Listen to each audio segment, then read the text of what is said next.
بسم الله الرحمن الرحيم. الرحمن علم القرآن خلق الإنسان علمه البيان.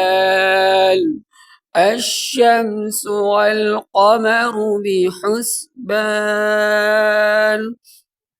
والنجم والشجر يسجدان والسماء رفعها ووضع الميزان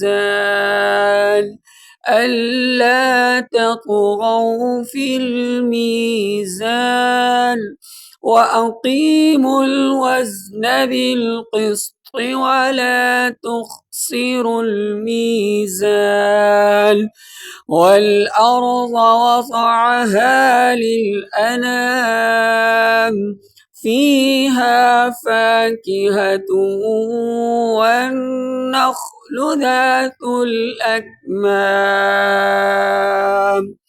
والحب ذو العصف والريحان فبأي آلاء ربكما تكذبان خلق الإنسان من صلصال كالفخار وخلق الجان من مارج من نار فبأي آلاء ربكما تكذبان رب المشرقين ورب المغربين فبأي آلاء ربكما تكذبان.